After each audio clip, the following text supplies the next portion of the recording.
युवराज की तरफदारी करते हुए ये तक भूल गई थी कि वो वीरानगढ़ में रुकी सिर्फ और सिर्फ सिद्धार्थ के लिए थी। वो तो सिद्धार्थ को बचपन से ही अपना सब कुछ मान चुकी थी, तो फिर अगर वो कुछ कह रहा था तो उसे उसकी बात को मानने से इस तरह से बिल्कुल भी कतराना नहीं चाहिए था। वो कहते हैं ना, विनाश काले विपरीत बुद्धि। बस गौरी के साथ भी सब कुछ वैसा ही हो रहा था। पता नहीं क्यों उसे लग रहा था कि सिद्धार्थ से पहले युवराज की मदद से वो सब कुछ ठीक कर देगी। इस बात में कोई शक नहीं था कि युवराज वशीकरण भी जानता था। यही तो विद्या थी जिसके दम पर वो न जाने कितनी लड़कियों को अपनी हवस का शिकार बना चुका था। वो हर तरह की लड़कियों और औरतों का लुत्फ उठाया करता था। उसे तो बूढ़ी औरतों से भी कोई परहेज नहीं थी। दरअसल वो हर वक्त इस कोशिश में लगा रहता था कि उसे कोई ऐसी लड़की मिल जाए जिसके अंदर पवित्रता और आध्यात्मिकता दोनों ही एक साथ मिल जाए। उसकी आगे की तंत्र साधना और जादू टोनों के लिए ऐसी लड़की के साथ उसका लड़की की मर्जी से संभोग होना बहुत जरूरी था। गौरी उसके लिए एक परफेक्ट शिकार से बढ़कर और कुछ भी नहीं थी। लेकिन गौरी के लिए वो क्या था, इसका जवाब तो आने वाला वक्त ही देने वाला था। गौरी, हम लोगों के बीच में जो भी बात होने वाली है वे सारी बात हम बाद में कर लेंगे। पहले तुम मेरी बात सुनो। तुम दोनों ने जो पत्थर उस हिरण के सिर से निकाला है उसे वापस रख दो। तुम दोनों पूरे गांव को बर्बादी की कगार पर ला चुके हो। वक्त बर्बाद मत करो और उस पत्थर को वापस रखो, सिद्धार्थ ने युवराज और गौरी से कहा। सिद्धार्थ ने जैसे ही ऐसा कहा तो धैर्य और नमन भी गौरी और युवराज से हाथ जोड़कर बोलने लगे। प्लीज इनकी बात मान लीजिए। ये जो कह रहे प्लीज मान जाइए। हम लोग जीना चाहते हैं। यहाँ के भूतों ने हमारे 2 दोस्तों की जान तो पहले ही ले ली। प्लीज हम लोग घर वापस चले जाएंगे, हमें बचा लीजिए। वो दोनों भी रिक्वेस्ट करने लगे।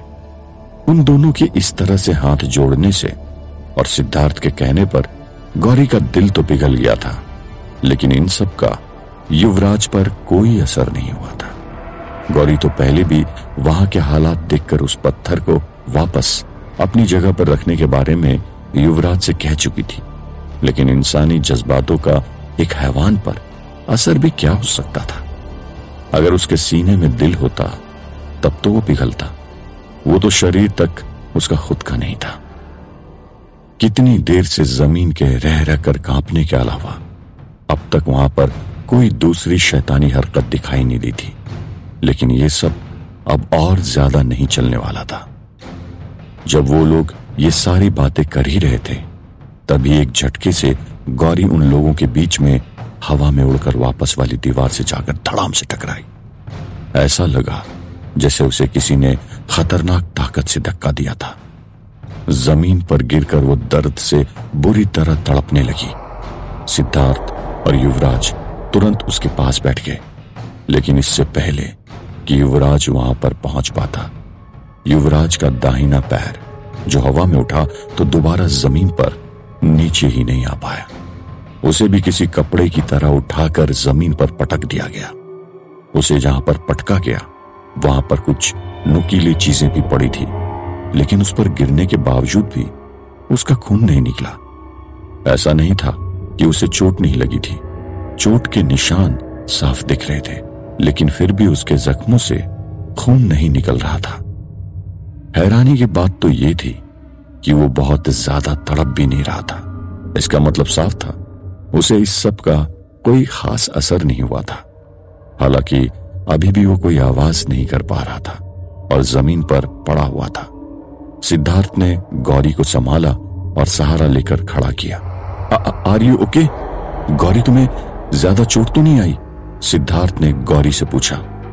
सिद्धार्थ, मेरे पीठ में बहुत दर्द हो रहा है, पैर में भी थोड़ी चोट है। मैं ठीक से खड़ी भी नहीं हो पा रही हूँ, प्लीज मेरी हेल्प करो। मैंने युवराज से कहा भी था कि वो बहुत बड़ी गलती कर रहा है, उसे वो चीज वापस रख देनी चाहिए, लेकिन पता नहीं उस पर क्या सनक सवार है। वो मेरी भी बात मानने को तैयार नहीं है, गौरी ने रोते हुए सिद्धार्थ से कहा। अब आधी रात से भी ज्यादा का वक्त हो चुका था।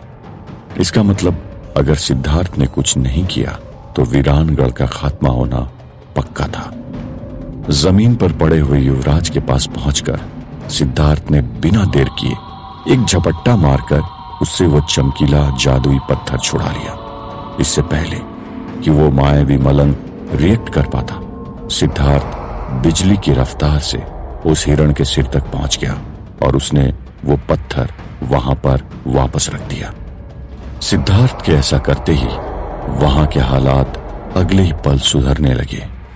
जमीन में ही हो रही हलचल बिल्कुल थम गई। बाहर हो रही तेज बारिश और चलने वाली तेज हवाएं भी बिल्कुल शांत हो गई।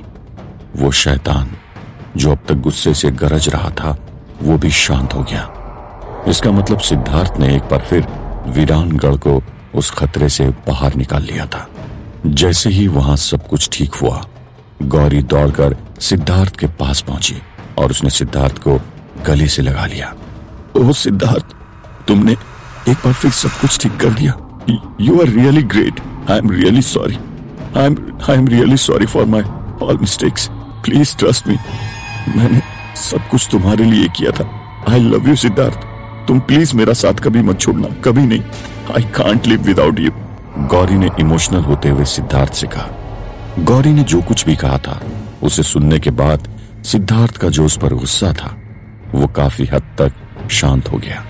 उसने कहा, कोई बात नहीं गौरी, अब तुम सेफ हो और मैं भी अब कहीं नहीं जा रहा हूं। तुम बस अब इतना ख्याल रखना कि आगे से इस हवेली में कभी भी मेरे बिना दाखिल होने की सोचना तक नहीं। गौरी ने सिद्धार्थ को प्रपोज किया था, लेकिन सिद्धार्थ की तरफ से उसको कोई भी रिस्पांस नहीं मिला था।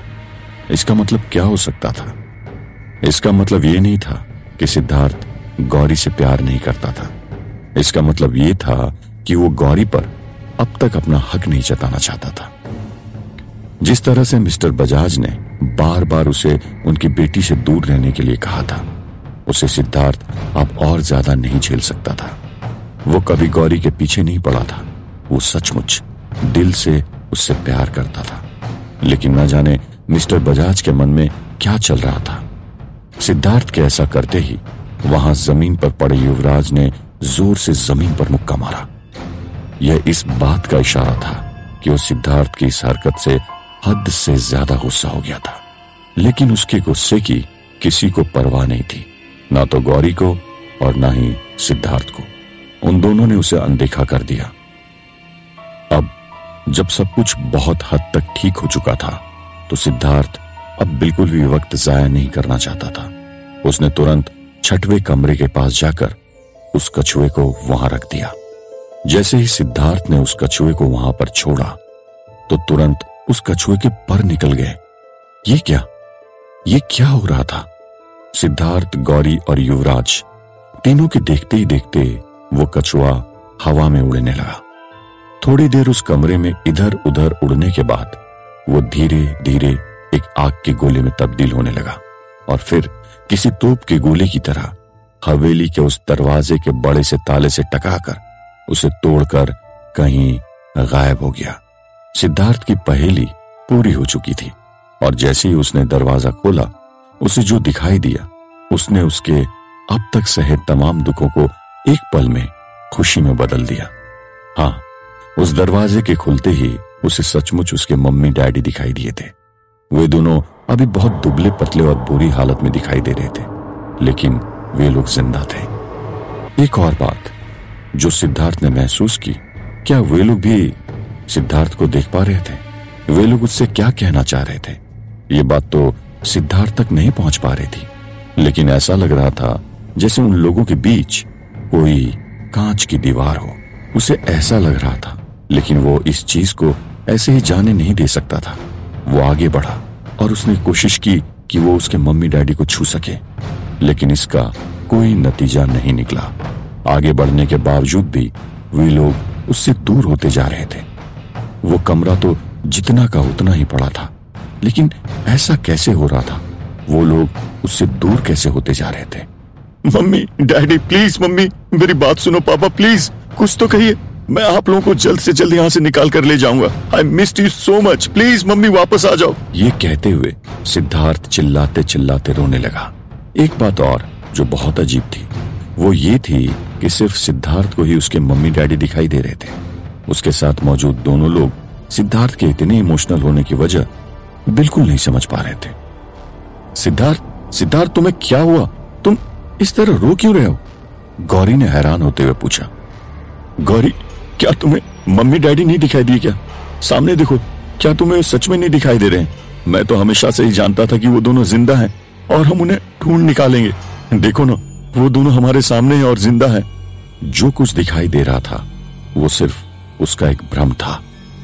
उसके मम्मी डैडी उसके सामने मौजूद ही नहीं थे। क्या वे लोग मर चुके थे? क्या वहां सचमुच कोई कांच की दीवार थी? अगर वो लोग वहां थे तो गौरी और युवराज उन्हें क्यों नहीं देख पा रहे थे? जानने के लिए सुनते रहिए ये रहस्यमय गाथा।